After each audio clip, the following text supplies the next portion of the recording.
is your host, Mira, and you are tuned in to Look in the Mirror podcast, where we keep it all the way real, no play, period. On tonight's episode is a little bit special.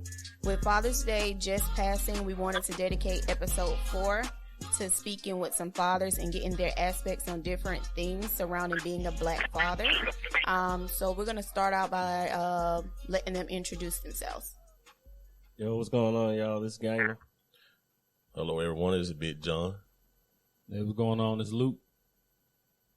What's going on, everybody? This is B. Jones. All right. So let's just jump right into it. So with the topic being on fathers, let's just be specific, black fathers today. For starters, let's just go ahead and discuss the necessity of having a father in your life. How do you feel? Do you feel like that has helped or hindered you in any kind of way? Luke, you want to go ahead and start off? Yeah, I like to say it's very important and essential because, you know, the morals and the values that I got right now, I got them from my dad. You know, I steered off the path a lot, but as far as just like, you know, having a wife, doing right by your kids, you know, providing for your kids and, you know what I'm saying, respecting your wife and stuff like that, I got it from my dad. So, you know, that's all I can say about it. All right. Gainer? Yeah, it's very important, especially as a young black, you know, boy or girl. It's very important to have a father in the life, and it plays an important role. Not to saying that success can't be done without a father, but it does play an important role to have that backbone, that stability of a father, you know, whether he's an entrepreneur or, you know, he works a regular job, just seeing that trace of how a family, how a man's supposed to run like the household and hold everything down, especially for a young black man, so they can see the examples of when they get older. I definitely feel that. Go ahead, John. Well, I totally agree with everyone because, you know, that a father is probably the first positive role that a young man or a young woman sees in a male figure.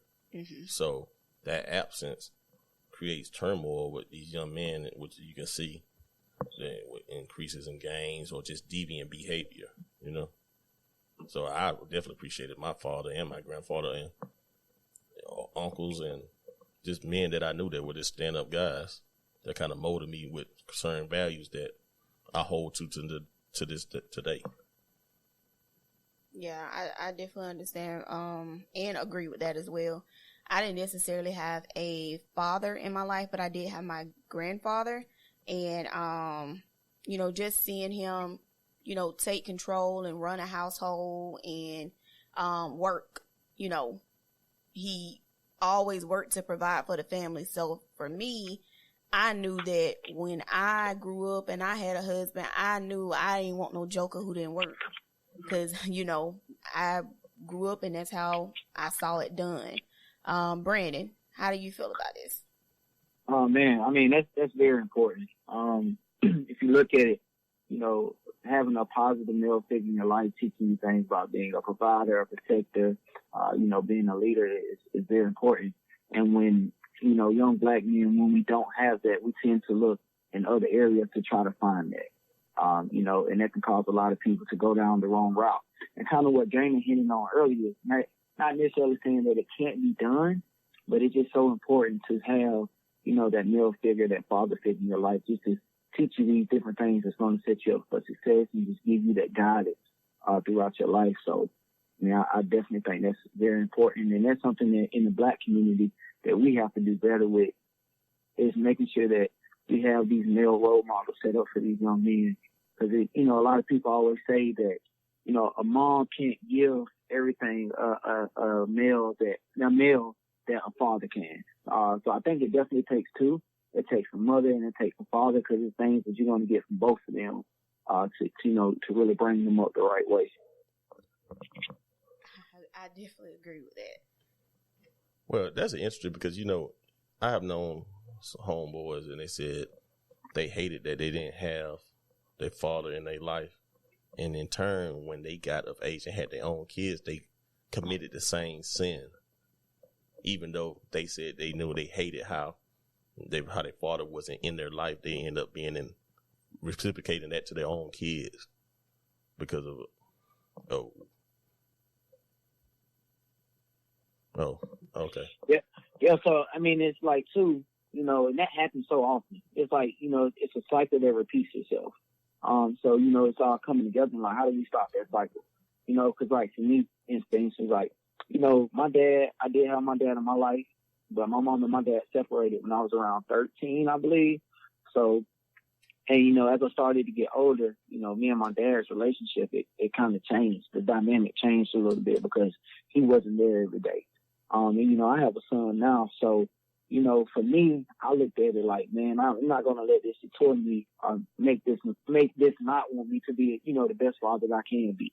You know, I kind of took that and I kind of took strides with it. Like, you know, how can I be more actively involved in my child's life? Because I seen the things that I wish that I had more or that I wanted more. So, you know, that kind of pushed me and motivated me to make sure I give that to my child. But it's like you said, John, it's like, you know, how do we stop those, you know, those cycles from repeating themselves? So do y'all think that with certain things, like for instance, like when you spoke of gangs, so do y'all think that even if you had one parent or even if you had two, do you think like sometimes some of the stuff you go through, you just go through it, you know, out of curiosity? Like as far as gangs, like I know a lot of y'all mentioned that, you know, y'all had both parents growing up, but sometimes, you know, you may have friends that's doing it. You just curious. You just want to know about it. Like some things I feel like, you know, your parents really can't keep you from, so to speak, because it's just something that you're curious about or something that you kind of just want to know more about, and you kind of got to learn the hard way on that. How y'all feel about it? Well, in that instance, when you have parents, your father can reel you in. You can go out so far, but if your father's around, he can bring you back in before you make those bad decisions. Like when you don't have a father, when you're out in the streets and you just get out in the streets because your mama can't contain you, because you're really your own father. Right. So they get out here and they don't have nobody to give them the guidance to say, hey, you might need to ease up because there's certain things you could do that's going to affect your life in a very serious way. And it's going to be hard for you to rebound from that situation. Yeah. You know, so even with my grandfather was like, I wouldn't call him a street dude, but he was a hustler. But my daddy was a hardworking man. So I had both aspects. Right. But they definitely weren't going to allow me to be just going to be in and out of prison. You know what I mean? Because they have told me when I was younger, said, you mess up, I'm going to send you to boarding school, military school. Oh, my goodness. I was like, wow. I said, that's crazy. Well, at least you know how far to take stuff. As you know. Right. Okay, so let's talk about changing for your kids. Luke, man, that's all Luke right there. Yeah, I was gonna say, Luke, I believe you can speak on that. Yeah. That boy did a whole 360. That's my he did area a whole right 360 there. Out of nowhere, just like immediately. Well, you know, my circumstances, I was out in the streets. I ain't need to be there, but I was there, you know, because that just was around me, you know. I was, you know, it's just like basically a certain incident happened in my life where I was shot, you know, my mama in the house getting shot up, you know, it's like all the signs, you know, that I need to leave it alone.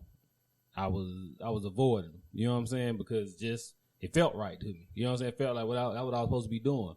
But once I had my first daughter, I felt like, you know, it's either this or that. You know what I'm saying? It's like either you gonna live this life and, you know what I'm saying, get tricked off the streets and somebody else be raising your daughter and your daughter never know you and you don't leave no legacy for her, you know what I'm saying? Or, you know what I'm saying, you do what you need to do as a man and leave that child and stuff alone. You know what I'm saying? Because it's like either, you know what I'm saying, you either in it or you ain't. And you know what I'm saying? You can't be 100%. You can't be 100% in the streets and then 100% family man because it's gonna tie together. You know what I'm saying? Like me and Big John was saying earlier, man, it's all about priorities. Well, basically what it's you like, said. You know, like what are your priorities at, man? What's your perspective now? We all went through that situation where we matured. Mm-hmm. Yeah. Gangs is not meant to be forever. You're not meant to be in this certain lifestyle forever. And when you get kids, you're supposed to be mature. And you're supposed to say, you set an example for someone who's coming in the world that needs you. Because you're coming up, you need your parents. Yeah. You're not, now just roles have been reversed. Yeah. And so I say, what if something happened to me? I don't want my son to cry, or they see me gone and they had to come visit me. And that's not I don't want to, or my actions endanger their life. See, that's the most scariest part, because your actions can affect, because if you ride with your kids, you taking them to soccer, whatever, going to the mall, and someone comes up on you, they see you and they act on something that was older, and now your kids suffer from that action, then it's a whole new ball game, So I just believe in prevention. I think that's what really, was a big help to Luke as well, because, like being that you were shot before, you seen what your actions could have led to, and, the type of situation that could have put your family in, because you were still out doing those same things. Like you said, your mom's house was shot up before. It's so to say that couldn't happen to your house, that you were raising your family in. Yeah. And I appreciate he's saying that, because, the biggest thing with black men is that we always talk about the positive of all negative stuff. You get what I'm saying? Oh, man, we did this, we would such and such, but nobody says, oh, you remember when them jokers pulled a gun on us?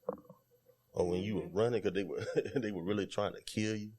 Because when you start hearing the negative, you start making these evaluations. Say, is it really what I really want to be involved with? That's what you want to do for real, right? Or is it worth it all the way in the beginning? Or you in prison, or you in the county jail eating a bologna sandwich, a peanut butter, and an orange, and you say, this is what I got to eat every day? Using the toilet with the water. You get what I'm saying? You start thinking, you start realizing that ain't the way to go. Yeah. If you got any sense. And I don't think people really be in the streets, with the mentality like, oh, I'm going to go to jail and eat, this kind of sandwich. I really be feeling like people think they invincible. Yeah. Like, it ain't going to happen to them. That's how I always thought like that. I really feel like some of these people, they probably couldn't even imagine being in, let alone jail for some months, prison, years. Yeah. Like, that's why you have to, you got to wake up, man. We get too old. This is a side, though. I got a homeboy. He had a baby. Well, he's real homeboy. He had a baby right before he went to prison. Oh, my goodness. She's 24. And he still got maybe 30 more years to go. Wow. And when his baby was in a bad accident, he called us through Facebook and said, go check up on my baby. And it hurt because he had never held his baby. He'd been locked up this whole baby life. And now she's hurt in the hospital, and he asking us to go see him, to see her. Wow. And that makes you put things in perspective. That's deep. Yeah. Wow. Yeah, so changing for kids. Let's hear your thoughts on that, Gaynor. Yeah, it's we all was, it's all I think it's more of a phase thing, like being in the streets at one point, It wasn't more of a peer pressure for me. It was more of, hey, these my boys, these my family. Mm-hmm. So these guys elevated from me just meeting them, being friends, to actually becoming, like, these my brothers. Right. And still to the day that, when everybody mature and go up and we all go our separate ways, it's still the same love is still there. So, I know we always talk about, we try to pull the positive out, but, in my experience, that was the positive thing. Oh, yeah, that was because I got, I got friends, moving down here. I got friends that been my friends for 25 plus years.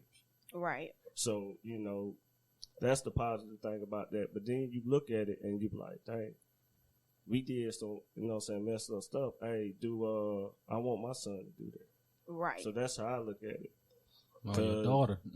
Yeah. Oh, yeah, because that's really, now, little girl, I hate that. Girls and gangs and stuff. Right. Yeah. And I would look, my part-time job is in a club, and you see girls, mannerisms and banging, and, I'm sitting here saying, that ain't the way to go. That's not cute. Who taught y'all that? In a sense, that's the missing, I guess in a sense, the missing father figure of it, because they don't, It's just like you have to, take a stand and be that person to change history. Not the world, but, saying you start that with your household. Hey, I grew up without a father. You can make history then. His father grew up without a father. You be that first one to stay. Because I always told myself, I grew up with both my parents. And when worst comes to worst, I always made a promise to myself that my son is going to know who his daddy is. Right. And that I'm going to do anything for him, regardless of how far he moves or where he goes. I'm there.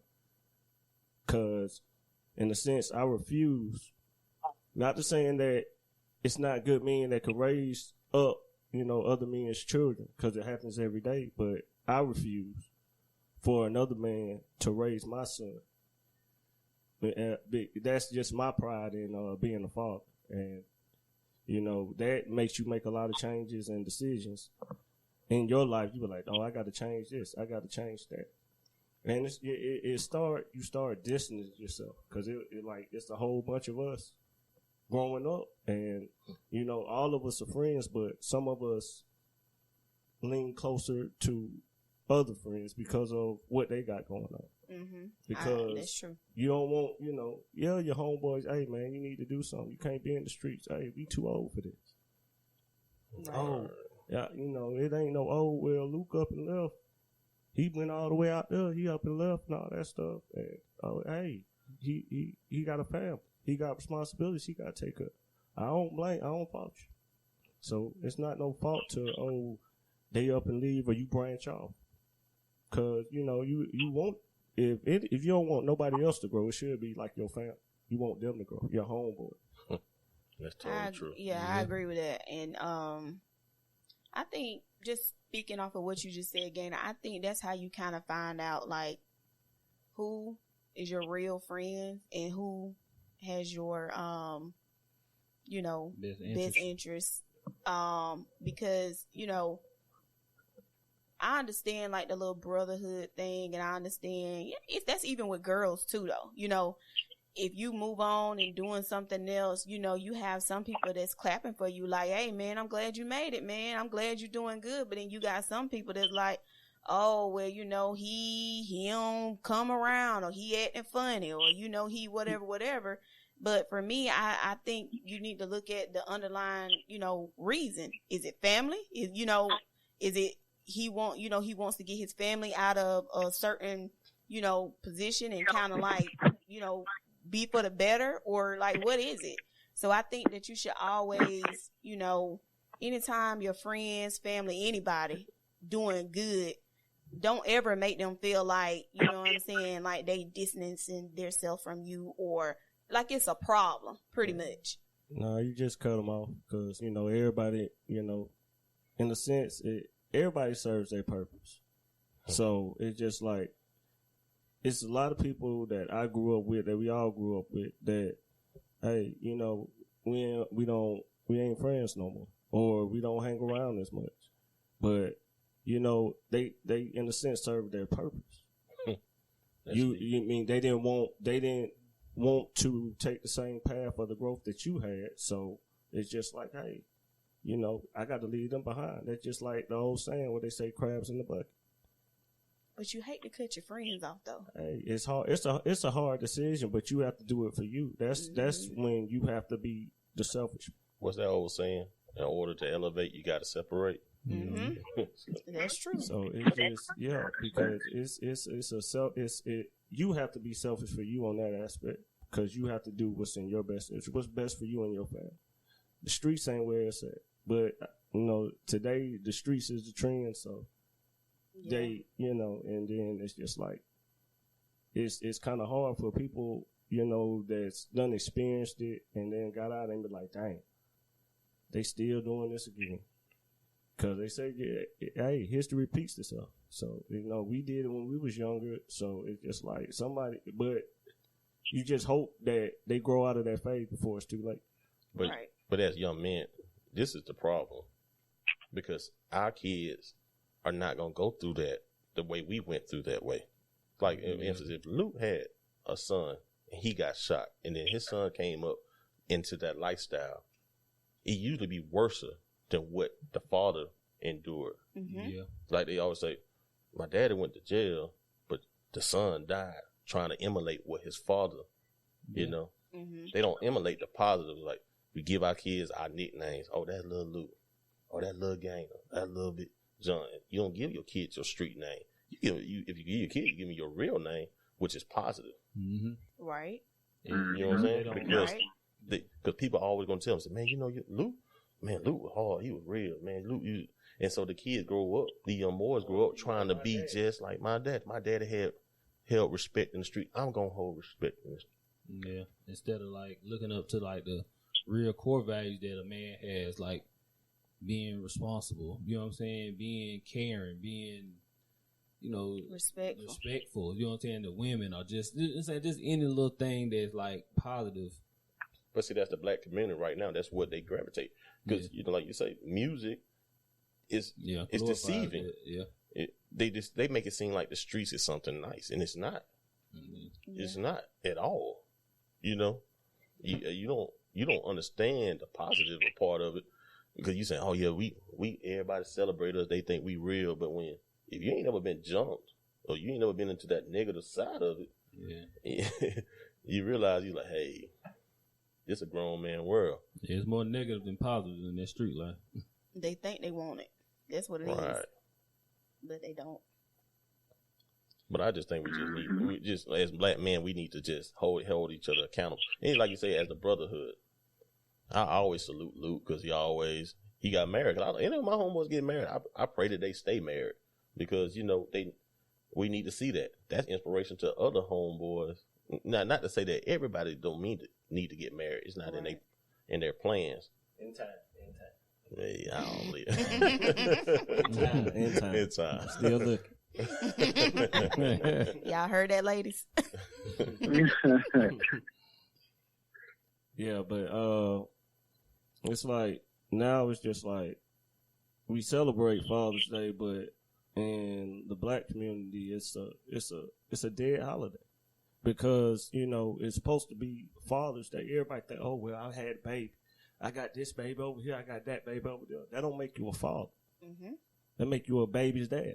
You don't have no involvement in your child's life. You don't want to do nothing with your child. You don't want to do nothing for your child.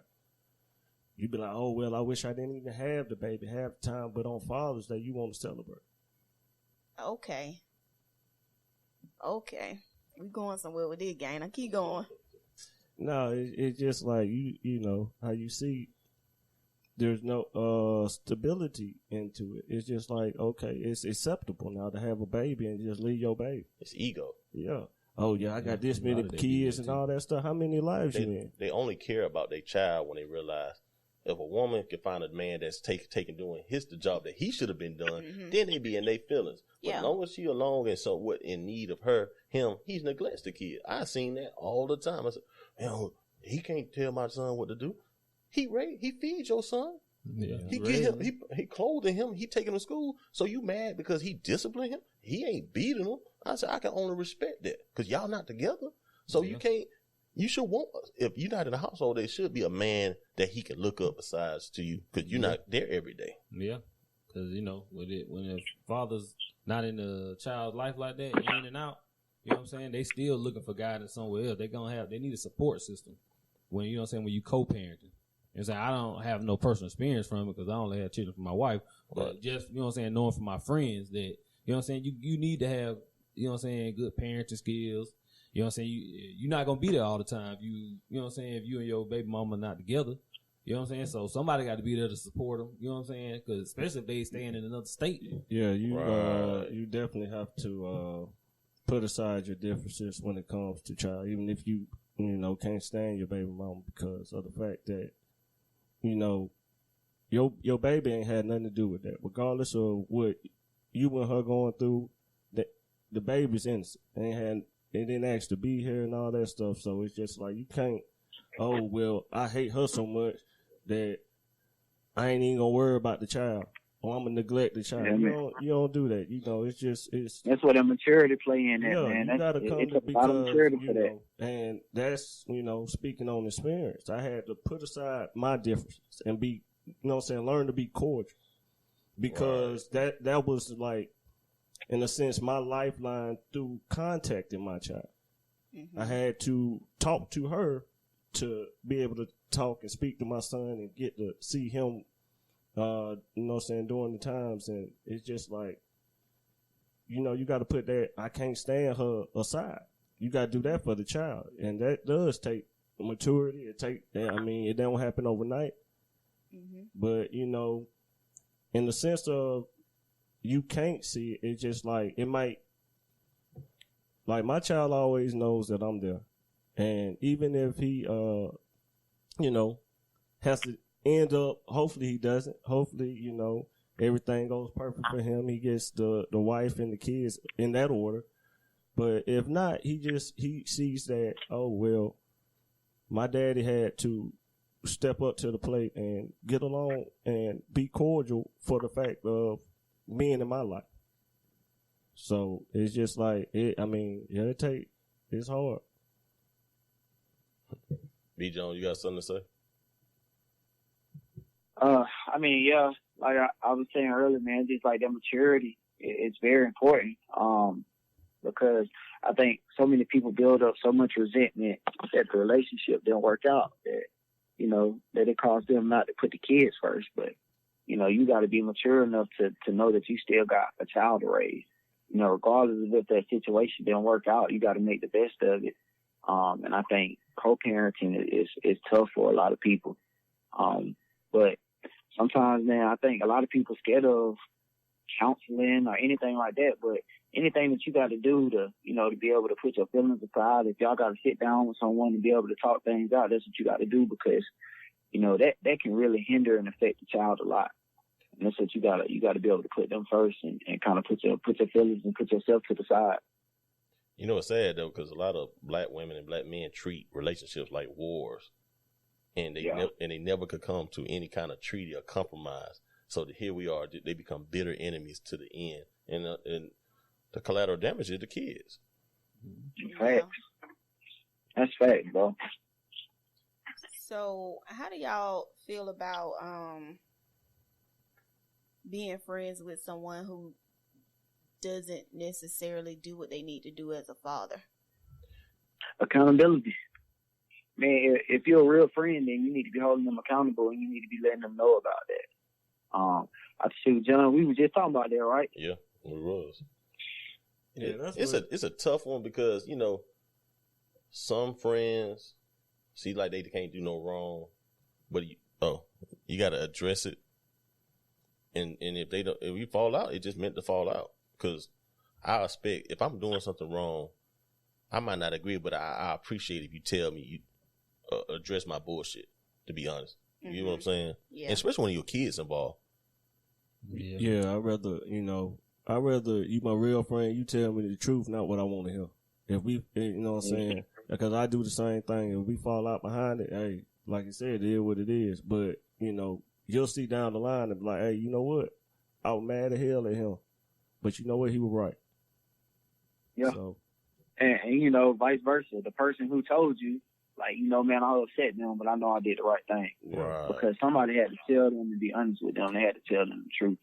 And, if we want to talk about building a better and a stronger black community, that's where it starts at, accountability, because just think about how many friends that who were affected by not having a father figure in their life, not having that father step up to the plate like they were supposed to. So we see that going on around us, and we don't acknowledge that. Then what does that do? Like, man, we gotta start repeating these cycles. Exactly. But what happens if they don't take it good? Like, what happens if you sit there and watch somebody kind of like be this horrible dad? Like, they go and they got time for everything else in the world, but you never see them with their kids, and you try to tell them, but they kind of like lash out, or they kind of like, you don't know what you're talking about, man, or, they kind of like just don't want to take the advice. Like, how would y'all handle that situation? Well, to me, some friends, like, they might not say it, but they're still holding on something from the relationship with their dad. You know what I'm saying? So psychologically in their head, they want to do right, but they holding resentment toward their father. They probably might have, you know what I'm saying, might have left out of their life and be like, hey man, shoot, I made it on my own. I did good enough. So hell, you know what I'm saying? I'm gonna do just enough, or you know what I'm saying, just do, you know what I'm saying, do bare minimum, and you know what I'm saying, shit, he should be straight. You know what I'm saying? Then you got some guys that be like, hey man, I don't give a fuck. Fuck that girl. I ain't doing shit for the baby. Cause you know what I'm saying, they probably want to be with the girl and the girl moved on, or they just grew apart and he want to, like you said, collateral damage, like John was saying, collateral damage. They just want to just, you know, make the girl suffer, but it be the child. So it's like, you know, it's a lot of stuff like mentally, psychologically, you know what I'm saying, just what they see or what they still got, you know what I'm saying, what they was enduring that they didn't get over. So they want to put somebody else through it. I think like I guess then too. Go ahead, Kira. Yeah, I just wanted to touch on the one part when you were saying that some people do it because they're still holding on to something that happened to them. And personally, this is just my opinion. I just look at that as excuses. Right. Because, you know, like I said on my prior podcast, I am a person that grew up without her mom and her dad. So, okay, when you, like, you know, teenager or, you know, 9, 10, 11, 12, just whenever, younger days, it's cool to say, you know, well, my mama didn't want me or my daddy didn't do this, so blah, blah, blah, that's why I'm this way. But to still 30 years old, 20-something years old, still carrying on with that same excuse, I think that's bullshit. Well, like B. Jones said, it's accountability.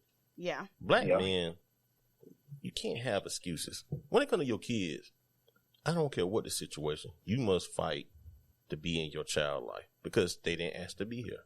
That's true. And if you got to humble yourself and give concessions to this woman so that you could be in that your child life, you do that. Because in the end, you trying to show them to create, to destroy that dysfunction that was in y'all relationship, that when they get out there, they will be more a better environment for their children. So, you know, that generational curse doesn't just keep recycling itself every generation. Yeah. But like B. John was saying about, you know, like the counseling and all this stuff, men got to go through that stuff too. You know what I'm saying? Like, it just so happened. I didn't have to, you know what I'm saying? I didn't have to endure not having no dad or nothing like that. But like, it's a lot of men out here that don't have no dad. You know what I'm saying? Didn't grow up no dad, so they just figuring it out on their own. You know what I'm saying? They looking up the niggas in the street that sell dope, and that's what, you know what I'm saying? That's what they think success is. You know what I'm saying? They don't see the nigga that started a job, a landscaping job, and then turned into a Fortune 500 company like goddamn Green Thumb or something. You know what I'm saying? All they see is, hey, the nigga got a Benz, he got the dope, he got the money, you know, he got the big house, but he don't got to work a 9 to 5 every day. So in their mind, they like, that's success. You know what I'm saying? So it's just like a lot of stuff is. It basically what the problem is that black, just people in general don't like to evolve. You know, I call folks, say humans, as humans, we supposed to constantly evolve. You shouldn't be the same way you was. If you were 19, how you think now you're 29, it should be whole totally different. But you're going to realize people still be thinking the same way in their 10, 20 years when you first met them. You're like, damn, dude, you ain't ever, it's all about the women. That's all again, you know, the J's, and that's all you think about. You ain't had no kind of growth or where you said, you know what, I was doing stupid stuff. I'm beyond that now. I moved on to something else. But they'll look at you crazy. They'll look at you crazy. Cause that's my whole claim to fame, that I evolved.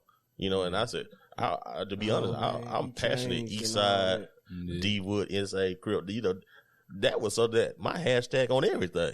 Yeah. But then it came to a point I realized I wasn't posting no more of the homeboy pictures together because I said, you know what? That chapter has closed. Yep.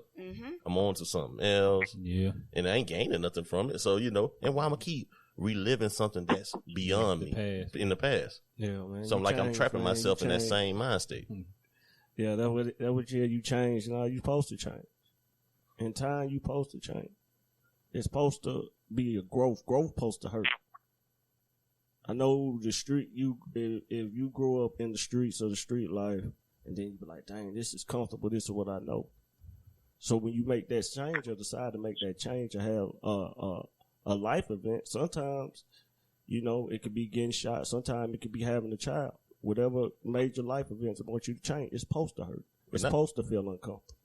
Not to interrupt you, but I'm going to tell you what really brought the change to me. Because as a father, I had all the pictures. Like, we go to the club, because that was one thing we do. We're going to take hood picture with the homies and all that. Oh, with the flags, everything. Yeah. My little girl was looking through my picture, because kids are bright and intelligent, my middle baby. And she said, Daddy, why you doing up that? And I said, what you doing? She said, I was just looking through all the pictures. Why you doing all that? Why you doing that, Dad? And I felt so embarrassed. For the first time, I was embarrassed. And then I knew, I said, oh, no. This is not what I'm trying to put into their spirit. Still, you know, yeah. So then I said, you know what? When you become an adult, you act as an adult. Yeah. You know? Yeah. Same thing with you, Lou. Yeah, that's how you used to have those pictures up. Was. I used to have posted around the house, posted everywhere. Then all of a sudden, I was going to work one day. I walked in there, and a parent came to me and said, I seen you on Facebook on somebody's page. I seen you up there throwing up them gang signs. We from D-Wood, something like that. So, you know what I'm saying? At the time, you know what I'm saying? At the time, I still was like, you know, treading between trying to, you know, the streets and, you know what I'm saying, doing the right thing. So once that incident happened for me, I was like, man, I can't, you know what I'm saying? It's either I got to go this or that. And I picked the right way. You know what I'm saying? It's just like, I can't, what I look like being a mentor and a coach, and then all of a sudden, on the weekend, I'm a gangbanger. You know what I'm saying? Like, exactly. Like John was saying, you got to evolve. You know what I'm saying? So that was like the turning point, like one of the turning points. Like my daughter, that, and then the incident at work. You know what I'm saying? Finally turned me like, hey man, I can't. You know what I'm saying? I can't play both lives. I'm like I'm living a double life. Then you gotta look at you know, even though you're like we made the change and you know turned out pretty good, you know. I'm still working on to get a little better. Mm-hmm. But, you know what I'm saying? It's just like you have a daughter. So it's just like, would y'all want your daughter to date the younger you? No. See, that's what I'm saying. That's what we got to look at. They call it D-Wood Productions. But that's, you know what I'm saying, that's what you got to look at. Even like, hey, you know, like even, you know what I'm saying, I know my son gonna get into some stuff. But if the thing is I push him more on school with him. He don't necessarily have to go to college because, you know, college is not for everybody. Mm-hmm. But, you know, it's just, hey, you gonna have to do something. Cause I remember, like, he came down here and he was like, I know where my daddy at. So my brother actually said, how you know where your daddy at? I know where my daddy at. Then he said, where your daddy at? My daddy at work. So he knows that, you know, hey, his daddy go to work. Mm-hmm. To, you know what I'm saying? He knows that everything he gets, even though he is spoiled, is not free. And, you know, somebody, especially like a black man, you got a good job, work it. You know what I'm saying? When you know what I'm saying? I'm not saying you got to be at there forever. You can start your own thing on the side or whatever until you get to the point to, you know, working for yourself. You know what I'm saying? To have something to leave for your children. Because that's our problem as black men. We don't, you know, we worry about living our lives to the fullest and, you know, YOLO and party and all that stuff. We don't leave nothing for our children. Mm-hmm. Yeah. Not even insurance policies to bury you. Now that's it. Yeah. Let's not get into that. Yeah. Let's not get into that. Which I think that's, you know. Real pathetic. Yeah. I tell them I don't do the GoFundMes. Yeah. I don't do none of that. I don't support none of that because like I said, I watch you ball. And now that you've fallen, somebody need to take it up the slack, and it won't be me.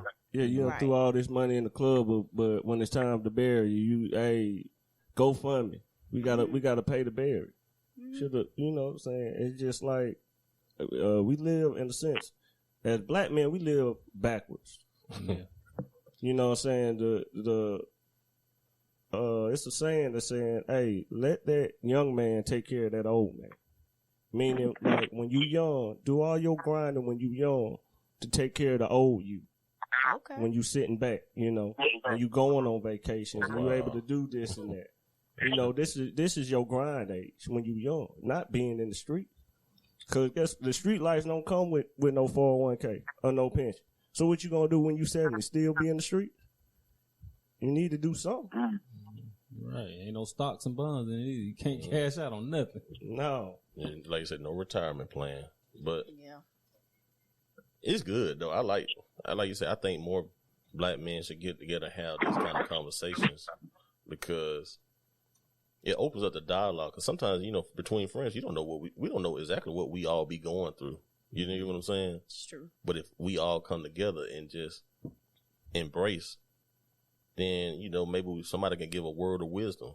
'Cause we got friends that got health issues and got a lot of things going on. And then you hear about it, like, wow. And we all reconnect because, that love be genuine. Yeah. Yeah. And it's just like,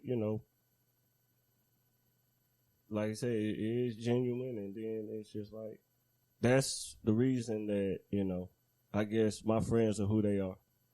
You know what I'm saying? It's just like, in a sense, I look at it too. Ain't nothing wrong with friends. I got all the friends I need.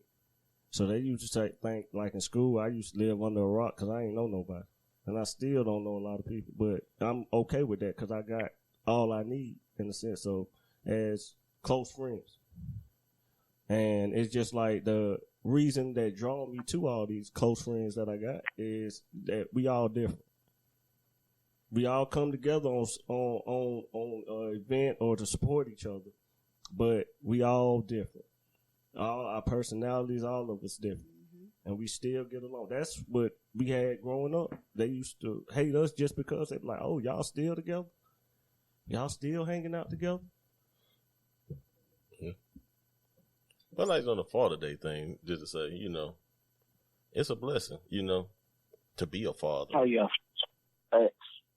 And it really is. And I always tell my kids, I say, when you come grown and you have your own kids, you can never sit here and say that I did not do all that I could to give you what you need and some of what you want. Mm-hmm. I said, so by me showing you this, that I grind hard. I could be selfish. I want certain things, but I make sure that y'all have everything y'all need, that y'all reciprocate that with your children, that your children feel love and all emotionally, financially. I said that you go that extra mile to make sure that they come up the right way, because that's what I'm trying to do for y'all. Right. Yeah, that's how I was brought up. So that's how, that's how I treat my kids. But a lot of folks are not come up that way because people realize they get kids and they still selfish. Yeah. When you get a child, you can't be selfish because they come first. Mm-hmm. But like you say, people want to live their best life. Mm-hmm. I see so many people go to Miami and go to Atlanta, and I be like, you ain't took your kids to Disney World, Six Flags, but you can go buy them J's. I say, yeah, let them see something besides like the norm. Yeah. I agree with that. Money don't. Yeah. I agree with that. Money don't raise your kids. Right, the aquarium. Time is, buying clothes and that's cool. But take them out, because if you can go on trips, they deserve to go on trips. That's the only thing I always say. If I could go on a trip, I plan a trip for my kids. Yeah. I definitely agree with that. Because I know me, I take a girls trip every year, but my kids are 7 and 5. They've already been to Disney World twice. They've been to Legoland, Universal Studios, aquariums, zoos. Like, we take them places that they can experience. Let them enjoy. Because I'm just like you, John. I feel like, hey, if I can go and have a weekend and have fun, I don't need to just take them, settle and just take them just to Chuck E. Cheese. No, they need to go somewhere too. People used to be funny because me and Rhett, we would party like on a Saturday. We'd go out of the club. Then that Sunday, like, where y'all going? Oh, we take the kids to the movies. We're going to go eat. I said, because we had our fun. Right. So it's time for them to have their fun. Right. It's a balance. But most people get so caught up in their own personal feelings, especially when they're parents, these new age parents, that the kids suffer. Yeah. At home. And to me, the streets ain't that important to go to the club and I leave my kids with any and everybody. Ooh. Yeah. So I tell that my kids mom all the time. I say, my youngest one, I say, if you want to go out, and when she was really wanting to go out, I said, I will stay at home, because before you put my child in danger, and let something happen, I'd rather me just sit at home because I ain't gonna be able to live with that. Then my anger is not only directed at the people who's involved, it's directed at you because you dropped the ball. I don't, you know what I'm saying? You hate to be reactionary. I'm preventionary. You get what I'm saying? Right. Right. Because, you know, let's be honest. Molestations and all these things That stuff around the is black real. community is real. That is real. You know, and I said, I thank God that my kids have not been put in that situation because I don't know what if I could react rationally with that. Ain't no rational to me. That's just me. Ain't no rational way when it comes to that. Yeah. So what kind of things do y'all think that make you a great dad? Because some people think, oh, I went and bought my kids every pair of J's that came out, so that makes me daddy of the year. So what kind of things would y'all like to point out to everybody, and just qualities to have, let them know that we're gonna let B. Jones go first. Makes you a good dad, other than just spending money. Hey, I'm gonna say, man, it's when I think about that, man, it's about time. Like the time that I'm investing with my child, the things that, I'm doing with him. Like I read to my son every night. I pray with him every night. Just, a lot of different things I'm trying to teach him. And like you said, Kira, it's not all about what you buying, for your child. Like, what are you teaching them? How are you setting them up for success? You know what I'm saying? Mm-hmm. So I'm preparing to teach my son a lot of different things, teaching him about saving money, teaching him about, just different morals and different values, about being a leader, how to be a man, cause he's going to have a family one day, Right. So I'm just sharing a lot of different things with him about that stuff. Like I just want to have the best future for my child. Not necessarily saying like I want to spoil him and just give him everything he asks for, but I want to make sure that I did my part as a father to set him up for success, where he's not looking out for a handout from anyone, where I created those opportunities for him and I made him just have the opportunity to be successful.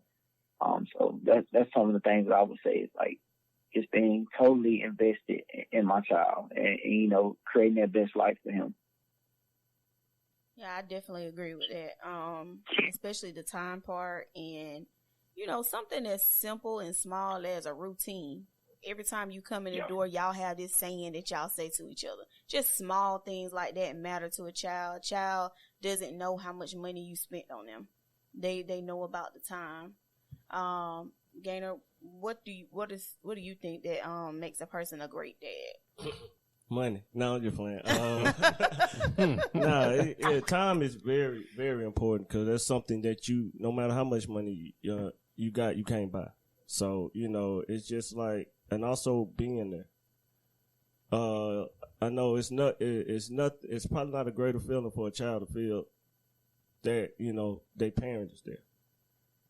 That's just, I know if I call my daddy, he gonna pick up the phone, no matter what I'm going through and all that stuff. So it's just like what I do is, because I don't have my son, he's out of town and everything. So it's just like, I don't see him every day. Mm-hmm. So what I do is I call him several times a week, make sure he's all right. When I have him, it's just like, I try to block off, time for him, whether it's taking off of work, for a week or two or whatever, just to spend that time with. That's very important to know that, because, you make time for what you want. So it's just like, that, and just, listen, cause it's just like, how I grew up, I was more of, I'll tell my mama, but I won't tell my dad because of, that, I'm a mama's boy too. And instilled, so that's what still, cause, my dad ex-military, he all gun-ho and all that stuff. So it's just like, I'm going to tell my mom, you know what I'm saying? As far as like this, cause I don't want to get in trouble. I don't know how, you know what I'm saying? So it's just like, you want your child to respect you, but you don't want your child to fear you. So that's the learning process that I had to balance, is because, I want you to do, you know what I'm saying? Not, I want you to do, you going to do what I tell you to do, but I don't want you to be scared if anything, because I had to develop that because, in a sense, I kind of got a long distance relationship with my son. Right. So it's just like, well, I don't see him every day. So if something's going wrong or something not going right or he getting mistreated, I want to be, as soon as I get on the phone with him, hey, how you doing? This person did this to me. This happened and this and that. I want, because right now we have, until the times that I do get them, we have that like distant relationship. So I don't want to scare him off from being able to, I can tell my daddy anything. He's not going to get upset. He's not going to get mad whether I'm right or wrong. He's going to be there and help me figure it out. So, yeah, like B. Jones saying, time is very important. Okay. That's interesting that you say that, because I always remember when they talk about how molesters used to scare kids and say, oh, if you tell, I'm going to hurt your mama and dad. And I always used to tell my kids when they're young, I said, your daddy don't care. I said, you tell him anything. Ain't no one hurting me. I'm going to do the hurting. I said, so you ever... I said, don't let them play you into somebody try to give you that game. I said, nah. I said, my daddy foolish about us. But I totally agree. I think what makes a great father, or just a mother in general, is creating that moral character. My kids are exceptional in sports. But the greatest thing that I'm happy is that when people speak of their character, that they're helpful, they're respectful, that gives me more pride than anything they do on sports, you know. And then they get good grades. Because I always tell them, I say, you always got to have something else going on. Mm-hmm. You can't just put all your eggs in one bucket, like they say, because injuries happen and just life happen. You know, it's still a gamble. But if your intelligence takes you way farther than what skills can take you, physical skills. Yeah. Luke? What do you think make you a great dad? That's a lot, but what makes me a great father is or not even just you can speak personal. Speak personal. To be honest, I didn't have, even though I had a mom, you know what I'm saying, and she taught me how to be respectful and stuff like that, I didn't respect women. You know what I'm saying? So when I was young, I treated women any type of way. But once I had a daughter, I started thinking about, like Gainer said earlier, do you want your daughter dating a younger you? You know what I'm saying? And I was like, no. You know what I'm saying? Because I didn't care about hurting women's feelings. I didn't care about, you know what I'm saying, just little stuff like just being, you know, being there for them or just caring about their feelings. So I just, you know what I'm saying, I changed that aspect first. You know what I'm saying? I treated her like I treat my mama. You know what I'm saying? My daughters. So I just treated them with respect and stuff like that. Right. Basically, that's all really what makes me a good father, because I changed the way I view women and just, you know what I'm saying, as a whole.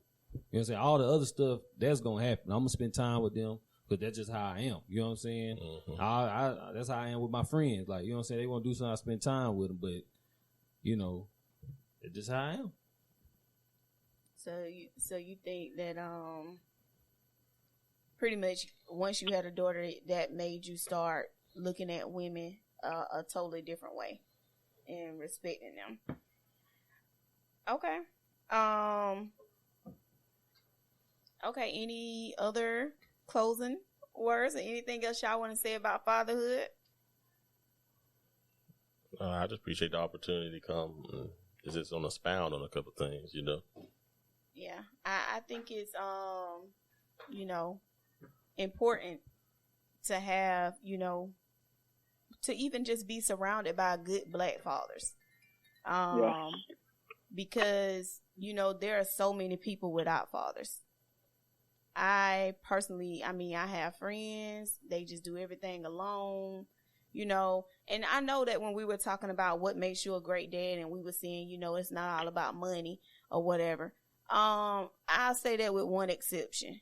Now, if you are not in your child's life, you know, I do believe, scratch that, even if you are in your child's life and your child doesn't live with you, I do feel like, you know, there needs to be some kind of money to assist that woman with taking care of your child. Well, that's not an issue. That is supposed to be because some people knowledge. feel like they ain't gonna do both. Like if I pay child support, I ain't doing nothing else. Yeah, we all know somebody like that. Well, I like know that. people who say that, but it's layers to that. They say now, if I'm paying you so much, and it says in this child support order that goes for clothes, school clothes, birthdays, or whatever, Christmas. Especially for some of those kids, they're getting $12,000 or $1,200, or $1,500, $1,000 a month. He said, "Yo, I'll come pick up but don't call me talking about, oh, we need to have a birthday party and I need to contribute when I give you $1,000 a month." You know, he gonna feel it. I can kind of feel that though. If I'm giving you $1,000 a month, the least you can do is have the birthday party. Right. Yeah, I mean, I can feel that. Like coming from that, I guess experience on like paying child support and all that, it's just like you know, it's just like when it first happened to me, I'm like, oh no, I ain't about to pay that much. Hell no. But then, you know what I'm saying, you got to get over that, because I mean, it's something you got to do. You know what I'm saying? I mean, you just, you know what I'm saying, got to mature up and be like, okay, it's for my child. Well, you can't I worry don't care what she do with it. It's for my Right. child. See, that's what I had to get over. I'm like, oh, she gonna pay her rent with this and be able to do this and do that, and I'm out here grinding and all that stuff. But I was like, man, you know what? It's for my child.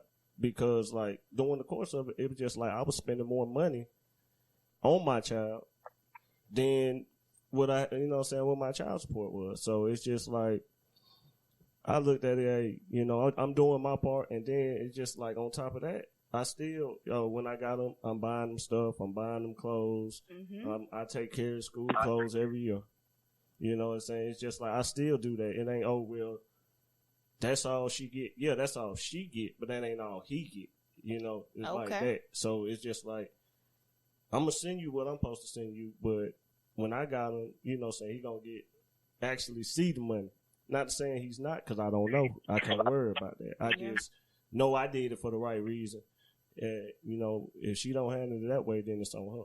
But like they say, if he's a good father, you shouldn't have to involve the courts or quote the white man to make him do. Because if he's gonna do more beyond than what the child support order is anyway. But then you got some women. They spiteful. You can be the best father there is, but because maybe you don't jump when she say jump one time, or maybe if you done moved on, got another girlfriend or whatever the case may be, they'll just throw you on child support, good father or not. But I believe like this: you have some form of spirituality in your life. If you do what's right, God or whatever God you believe in gonna show you favor. So he ain't gonna say it's gonna be easy now. But in the end, he will show you favor. So if you do what you have to do, sacrifice. You know what I mean? And in the end, then they get to a certain age, they can decide who they want to live with anyway. That's what I'm waiting on. So it's just like it's a learning experience. You know what I'm saying? Just like I said, that's making a compromise, setting aside your differences with your baby mama, and what I'm saying, just being in that child's life, because that's most important to me, regardless of me and her having a conversation or not. That's what's most important to me. You know what I'm saying? Make sure my son, like, okay, he, you know what I'm saying, I don't make sure he has what, like John said earlier, what he needs and some of what he wants. But I know I don't want my son to ever think, well, my daddy wasn't there. So, right. And I think some people do think because, they're not in the house with the child, that maybe, they feel like they got to go 10 times as hard because the child is not, seeing them there every day like they see the mom there every day, which is understandable. But I think that every move should be in the favor of the child. Sometimes mommy and daddy can't be together because it's more toxic than it is anything. And I feel like, just because you're together, that doesn't necessarily mean like that's what's right. Yeah. Right. Because people aren't compatible, and, maybe mommy and daddy can love you a little bit better apart. Yeah. Because, you know what I'm saying, that's just like a lot of people stay in relationship situations because of child. You should never do that. Oh yeah, no. Never. Oh well, I'm with him because we got a kid together. Or I'm with her, we got a kid together. Or they get that fear of, oh man, if I break up with her, even though I'm miserable and I break up with her, she gonna put me on child support. They look at it. I mean, sometimes it happens, sometimes it don't. But you know what I'm saying? It's just like it's just like, if you ain't happy, how you gonna be a good father? Yeah. True. How you gonna be a good, just all around? Just, that's kind of like another subject. So yeah. So yep. That was the episode on fatherhood, and I hope you guys enjoyed. Follow me on IG at K_Mira and Facebook for Kira McKee. And we are out. Thank you so much for tuning in.